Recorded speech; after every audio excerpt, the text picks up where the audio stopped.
Welcome to Shiny New Clients, the marketing podcast that helps you attract shiny new clients to your business.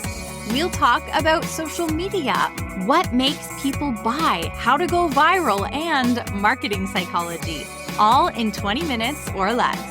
Whether you're a coach, a stylist, or a wedding planner, if you've got a service-based business to sell, this is the show you need to fill your calendar. I'm Jenna Warner, your new marketing coach, and this is Shiny New Clients.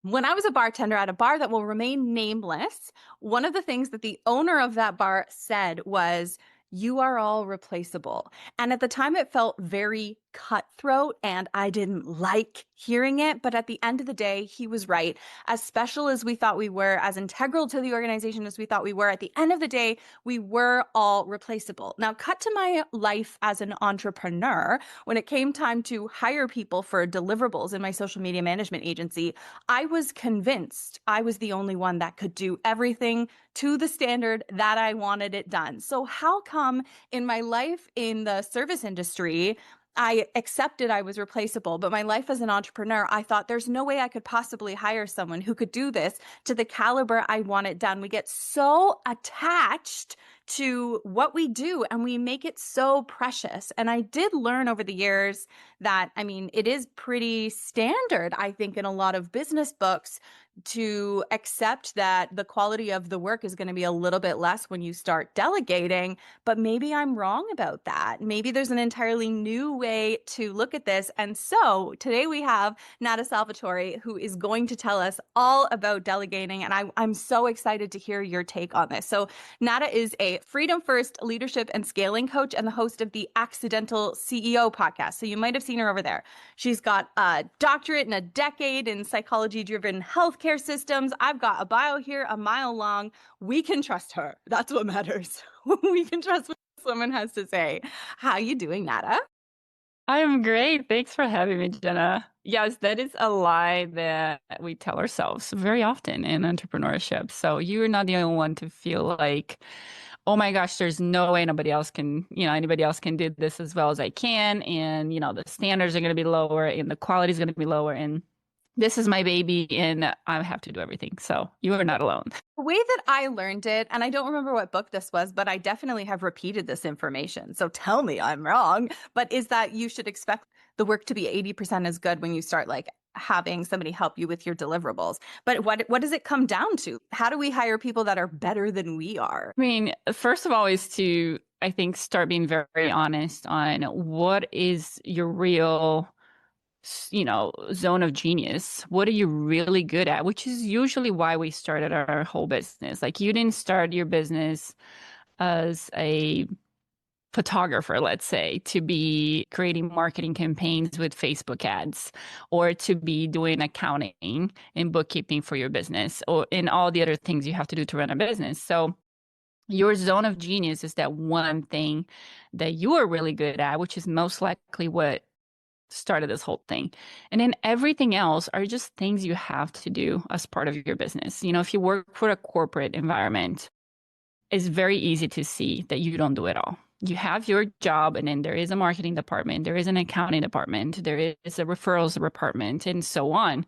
So why do we think once we step into our own little world of entrepreneurship that we should do it all? And in the beginning, it's normal. You have to wear all these hats, and there is a season of hustle, and you get to learn your business. But then there is time to move on to the next level. And that's where a lot of us are, and understanding that.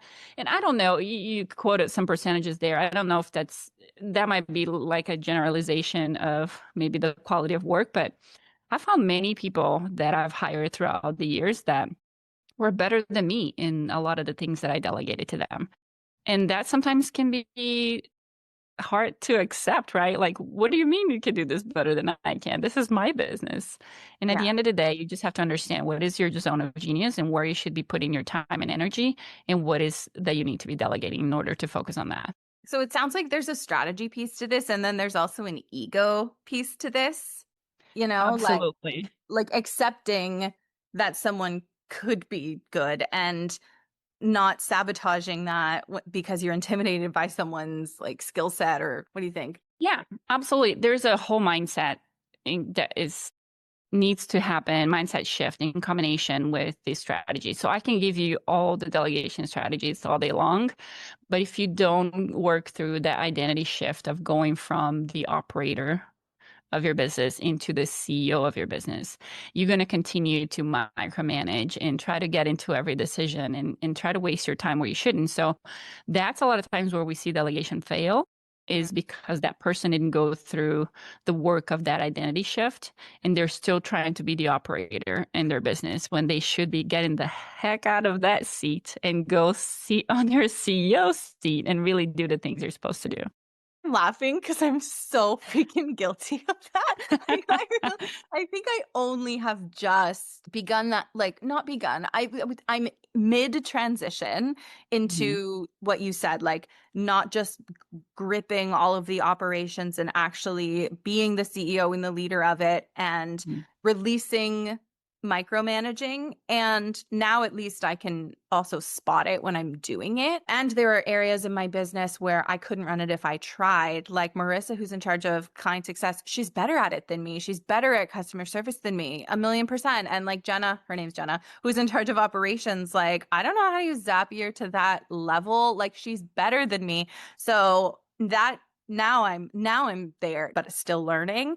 A big Mhm. thing for me was also becoming fascinated with management, because as that solopreneur bringing on your first few people, you're first trying to, and correct me if this isn't the process you see in other people, but it seems like the first thing you do is try and, get tasks onto their plate, but you're still the mama of it, Yeah. right? And then once you divvy up all of these tasks, now you're like, oh, great.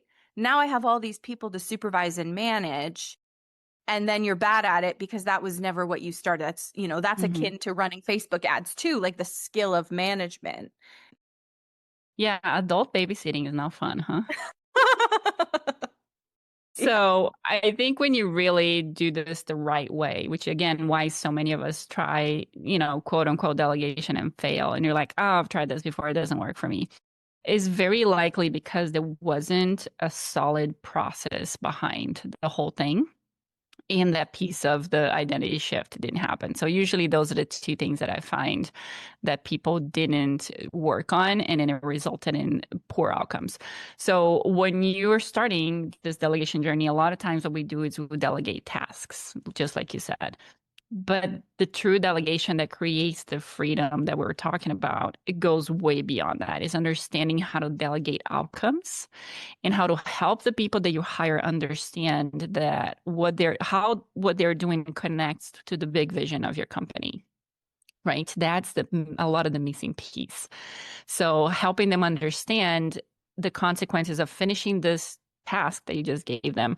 What does that mean in the big picture of the business, and how important that is? And that allows you to then step out of that micromanaging kind of style and value what they do and help them really shine in what they're really good at, which then connects them to the purpose of the company and the business, and have them grow this feeling just like you have of like belonging and love for your business. And then all of a sudden, you're not micromanaging people, you're not managing people, you are working as a team. Yeah. Oh my gosh.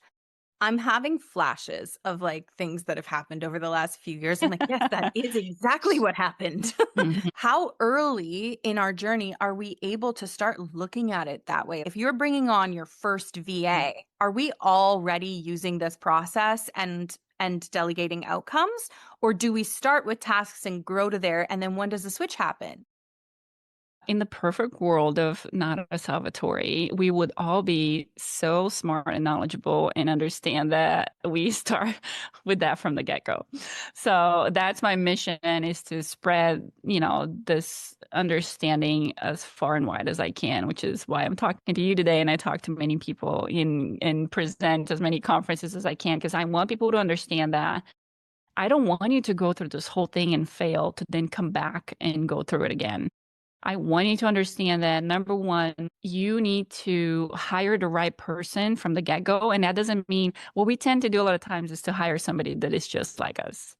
And that is a huge mistake because you're just hiring another one of you that probably has the same kind of blinds and limitations that you have. Or, I have an episode on that. I did that too. yeah, Now I've made yeah, every mistake. You name it, I've done it. But I have an episode oh, on that where I hired somebody I because know. we were so similar and I Yeah. thought we could be such good friends. And we Yeah, were. I mean, yeah, that's great. When you're not hiring friends, you're probably hiring somebody to do work, right? So Yeah. that doesn't need to be that way. And then we're also sometimes trying to find that unicorn, which is that person that quote unquote does everything and is good at everything and does everything, which is also a huge trap. Because they ended up being just as overwhelmed and lost as you are, because that's technically what you were doing right now when you're running your business on your own. You're trying to do everything. So why are you hiring somebody that is doing the exact same thing? Like it's just bad strategy from the get-go. So really understanding who to hire, what kind of skills they need to have, how to train them, how to help them understand, how they're going to work with the task that you give them, how to make sure that you delegate properly so they understand what they're supposed to do.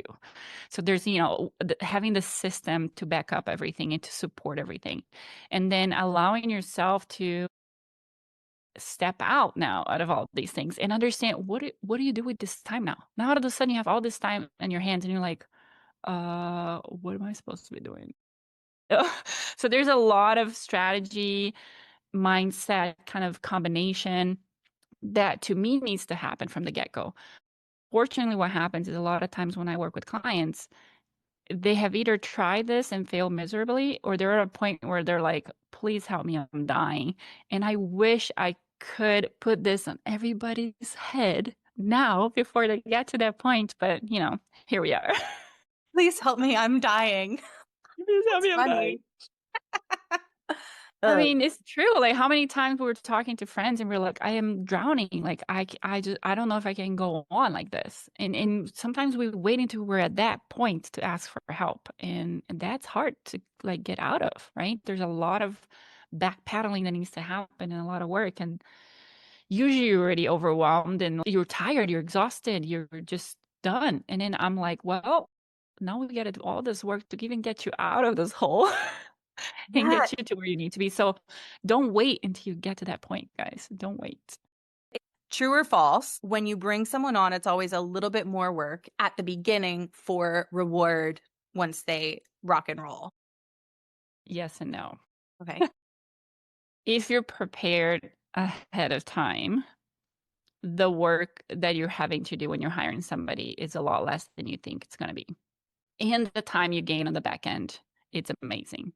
So, what I talk through with clients is understanding how to build that training before you even get there. So, I was having a conversation with somebody actually a couple of days ago at a networking event, and her company is at a point where they're growing. They're having to turn down clients because they just don't have the capacity right now. And she's like, "We need to grow. I know I need to hire people." And I was like, yes, sounds like it. You're leaving money on the table. And we're having this whole conversation. She's like, well, I'll reach out to you when I start hiring. Like, I'm not ready to start hiring yet. I'm like, girl, that would be way too late already. We need to build this whole structure before you even put a job description out there, because you need to know how to build that correctly. So when you are doing interviews, you're not wasting your time and their time. You're actually looking for the right person, and you have the structure already built for when you onboard that person. Things are smooth and you're not having to do double work. So it starts way before you think. A lot of times people talk about like, oh, I don't have money to delegate yet. I'm like, that's backwards. Like if you're waiting for wealth before you start delegating, you have it backwards. It's by delegating that you allow yourself the time and mental capacity to grow your business and to bring more wealth. And I think that So is so important. It reminds me of how, as an actor, I was an actor before this, and I don't know how many people are going to relate to this, but the theater kids will. In order to get union jobs, you have to be in the union, but to get in the union, you need 3 union credits. exactly. So it's at the beginning of your career, you're just like, wait, so I just need to like weasel my way into auditions that don't want me, I'm not supposed to be at, like get favors pulled. Like you have to be bootstrappy because there's no other way to get, like it's Yeah. such a backwards process. And and hiring, especially right at the beginning, is just like that. Like you need to know that when you bring that person on, they are going to make up what you're paying them and then some. And you Hmm. have to take that step early. Yeah. I mean, and I get it. It's hard to see that and it's hard to swallow. And especially when you're like hustling and you want to grow and you're like, what do you mean I have to spend money on like bringing somebody now?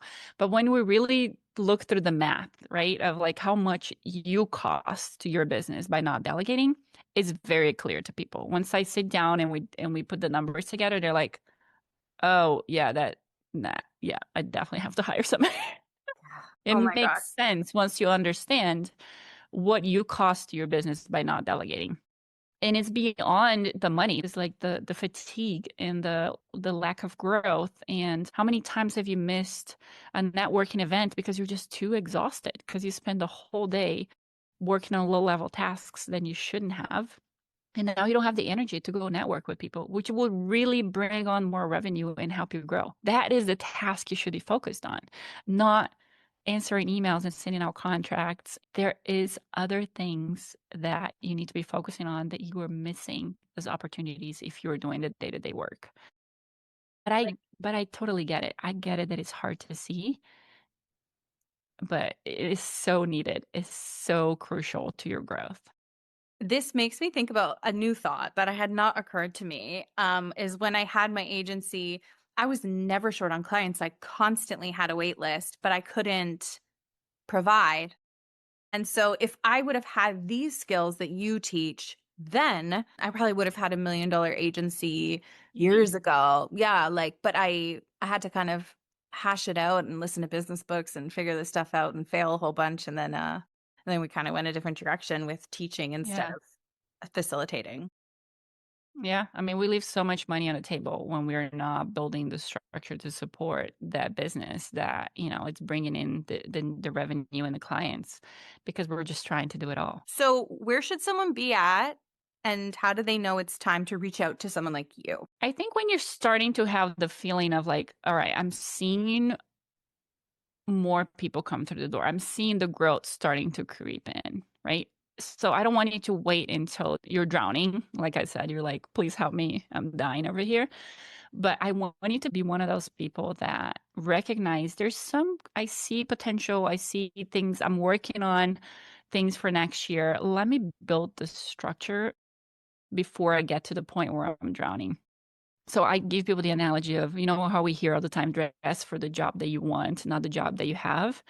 I say, build the structure of a business for the business that you want and not the business that you have. So if you know you're going to grow, if you have the desire to grow, take the time to put the structure together in place to accommodate that growth when it comes. That is the time to really put the effort into building the whole process and having, your library of SOPs and everything else that you need before you even have to go hire that first person.